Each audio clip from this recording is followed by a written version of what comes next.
สบายดีพี่น้องมื้อนี้หาของกระป้อมก่อนพี่น้องออกล่าก่อน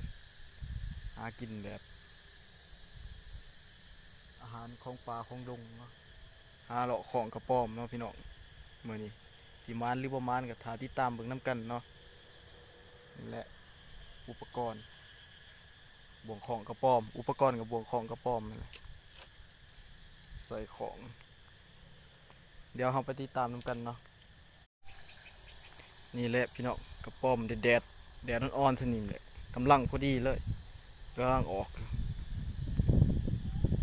ฮัลโหลโอ้โหพี่น้องเห็นกระป้อมเลยพี่น้องกระป้อมใหญ่เนาะกระป้อมกากระป้อมใหญ่กระป้อมหน่อย2 โตพี่น้องอยู่บนเดียวพอดี2 โตเลย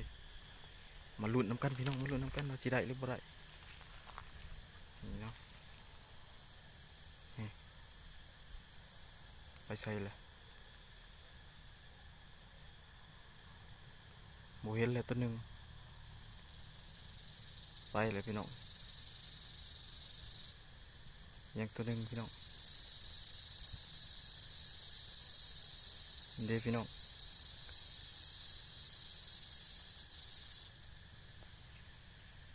เดี๋ยวมาลุ้นน้ำกันพี่น้อง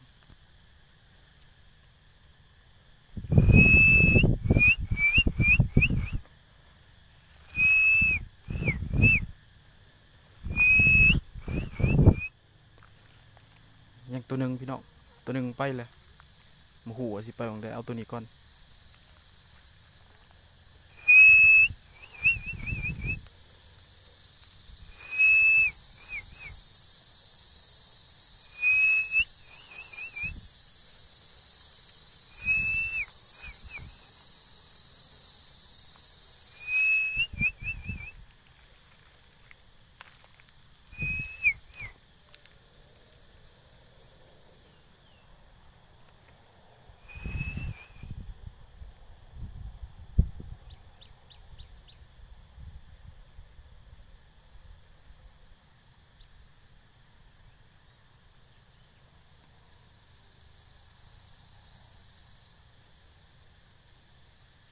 บ่วงของหน่อยโผล่พี่ปล่อยเลยพี่น้องปล่อยแล้วนี่พี่น้อง2 โตพี่น้องอยู่น้ำกันหาลุ้นน้ำกัน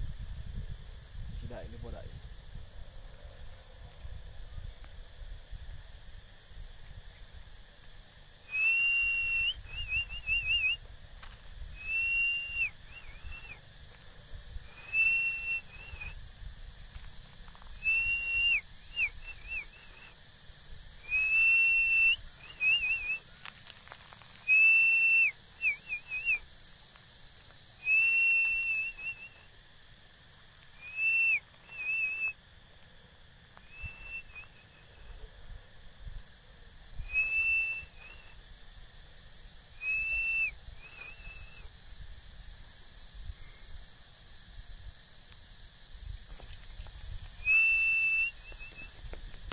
เรียบร้อยเลยพี่น้องตัวหนึง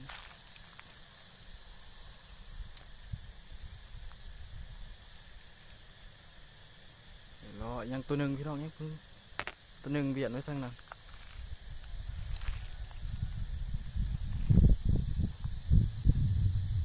ได้แล้วตัวหนึ่งแต้มหนึ่งพี่น้องตัวหนึ่งพี่น้องอีกตัวหนึ่งเบียดไปข้างนั้นพี่น้องตัวหนึ่งได้อยู่เนาะ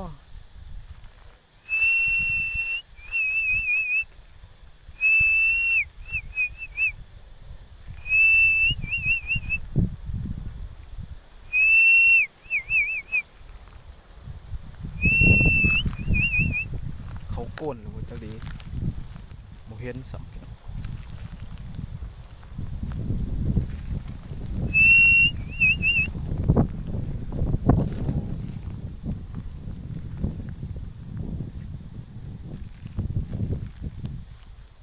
มาเบียดไปใส่ดี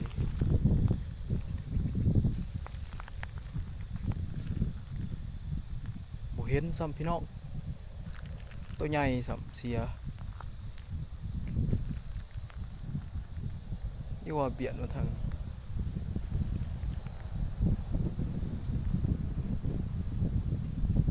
แล้วกันพี่น้อง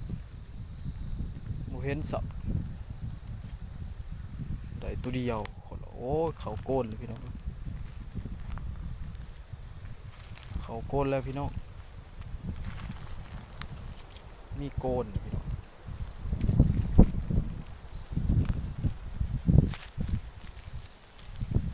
เขาโกนนี่แล้วพี่น้อง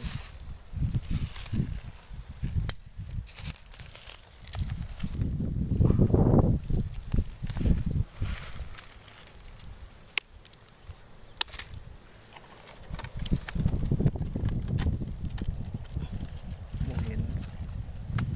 จะเขาโกนจะไปใส่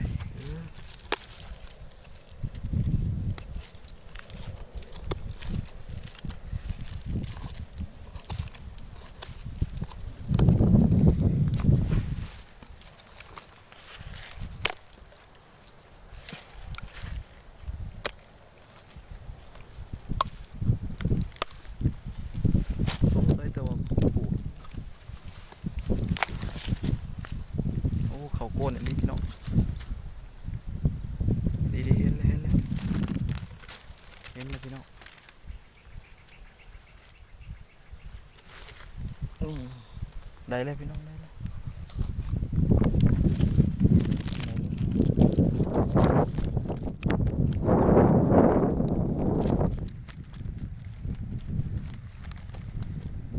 เดี๋ยว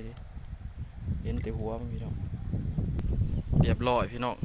ปลีอยู่โกนพี่น้องเอ้ยขี่ว่าสิบ่ได้มือบาดเบิดลายขนาดพี่น้อง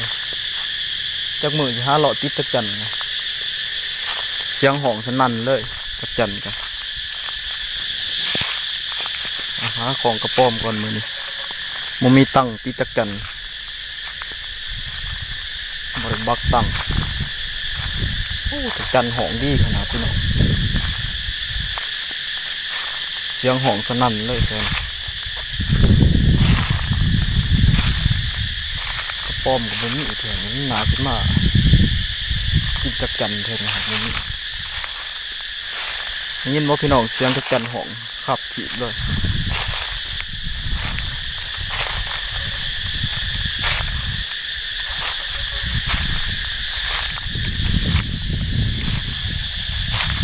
เสียงเย็ดกันเสียงหอม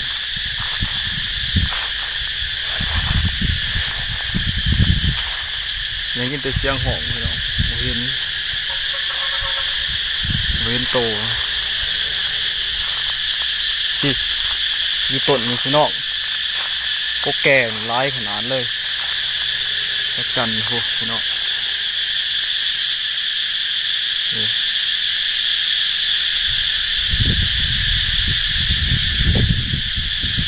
กันห้องร้ายขนาดมันมีตังติดพี่น้องมีตังติดโอ้ยติดจักจันมัน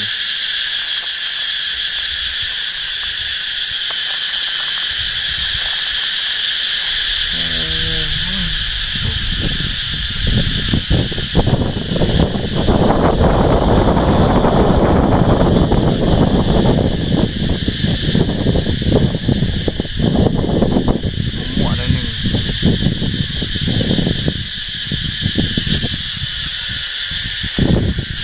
ใส่กัน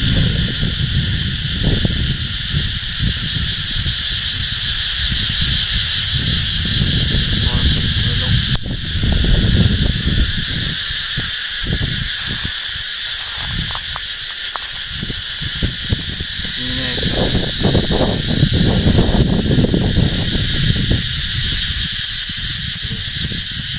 แต่จักจันพี่น้องแต่ว่ามีตังติดนะ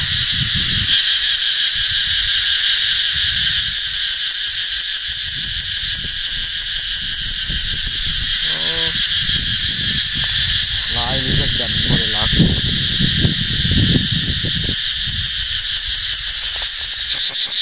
โมเดลลักเลยเอาโทรศัพท์จุกไก่มันโอ้ยมันซ่อนเลยพี่น้องเลยเมื่อไหร่เลาะติดจักจันน้อยมาพี่น้อง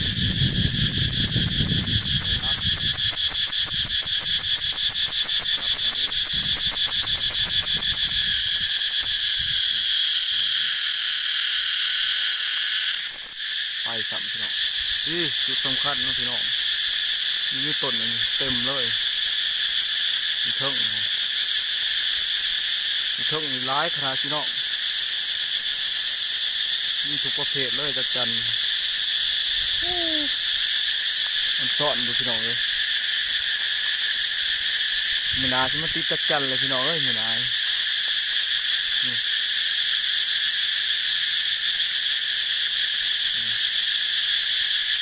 เสียงห้องสนั่นหวั่นไหวเลย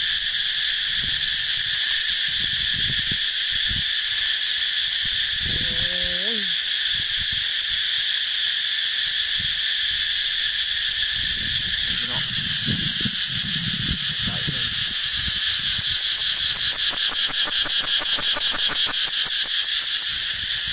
แสงโมเห็นพี่น้องจัน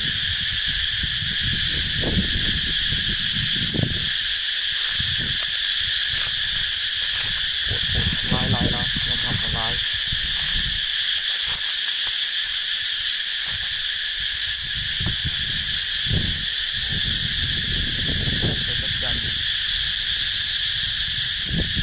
ลายแห้งอย่างนี้พี่น้องจัดกันลายโผดลายโผดนี่นี่เวิร์ด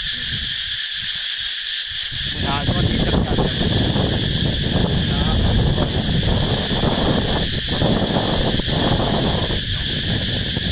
นะลายได้ลายเลยจะหาของกระป้อมก่อนพี่น้องเอ้ยผมมีตังติดจัดกันจะหาเบิ่งไว้สำรวจไว้มือนาจะคอยมาติดไม่นะพ่อหมูผมเห็นโอ้ยต้นนี้แห้งลายพี่น้องผมมีใบมีแต่จักจันต้นนี้เลี้ยนกลนกันนี่ผ่าไปจะแจงมาได้พี่น้องโอ้พี่น้องมวนปุ๊บลายเลยต้นนี้มันมีใบมีแต่จักจันน้ำล่ำเต็มเลยน้ำล่ำนักกิ่งหาของกระป้อมก่อนพี่น้องหาเราของพี่น้องกระป้อมก็อึดแต่แท้ๆนี่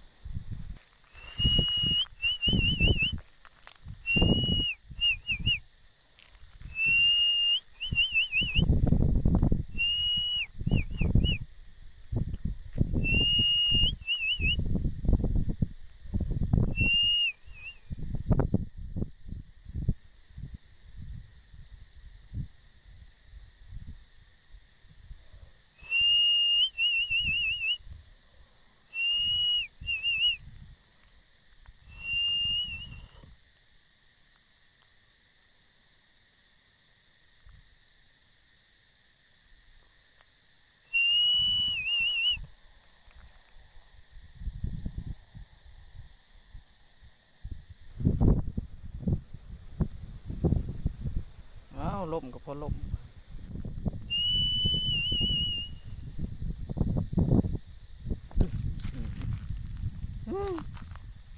ตะบ้าใหญ่ยากเทของเพื่อสีได้แต่ละตู้พี่น้องเอ้ยยากแต่ตู้หน่อยกระป้อมอึดบ่คือเขตบ้านเฮาเขตแถวบ้านลายเลาะของเข้มให้แห้งลายพี่น้องหาเลาะแถวให้เก่าให้เขาจูดแถวเขาหือให้ลายนี่บ่อยากลายบันไดแถวกระป้อมบ่ลายโตหน่อยอีกบกของไม่คักได้กระป้อมบ่พอ10 โตบ่พอ7-8 โตแต่ไปเลาะเบิ่งรุ่นต่อไปพี่น้องแถวนี้โอ้เห็นแล้วพี่น้องเห็นแล้วอยู่ในป่าสิพี่น้องป้อมกับป้อมเอาได้บ่เด้ตาสิลัก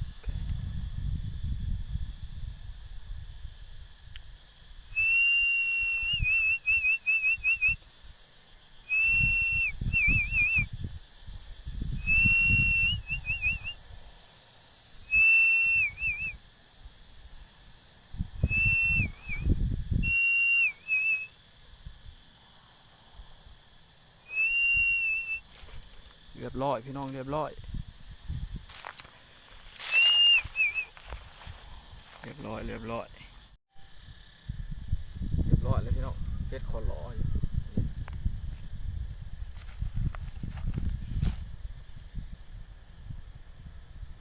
หากระป๋อมก็จะอึดนี่พี่น้องเอ้ยแต่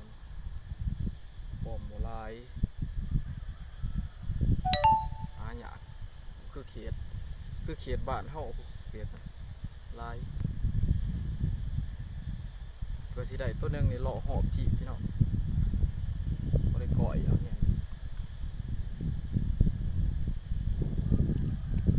ใส่เสื้อมีคนใส่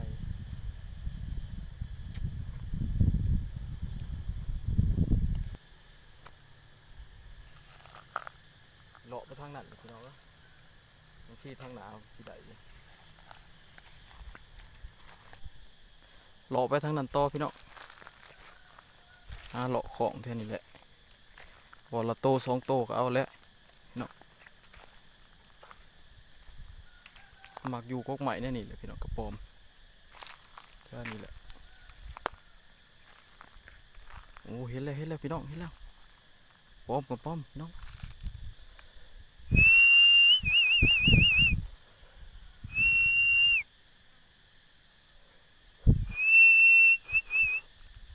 สองโตจ้ะพี่น้องลุมตัวหนึ่งอยู่ถึงโอ้สองโตอีหลีพี่น้อง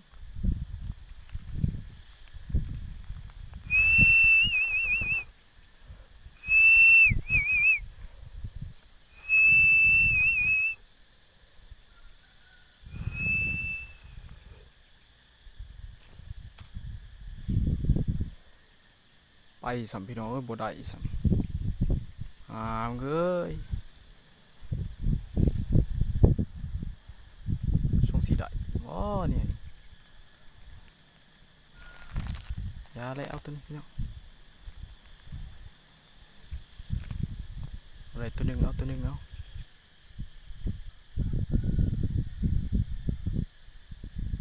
โอ้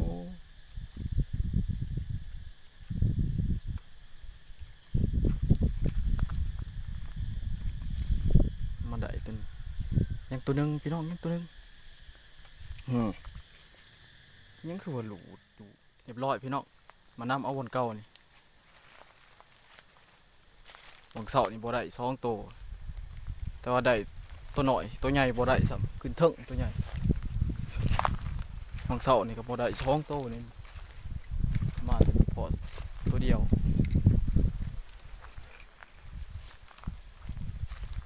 บ่ลงตัวใหญ่บ่เห็นซ้ำ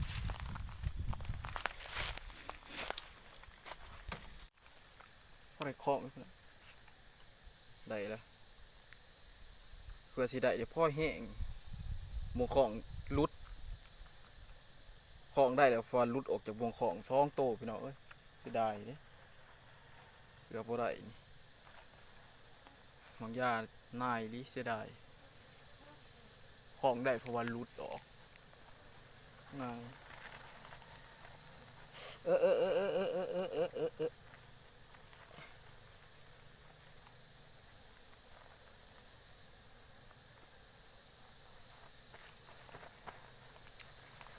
นาย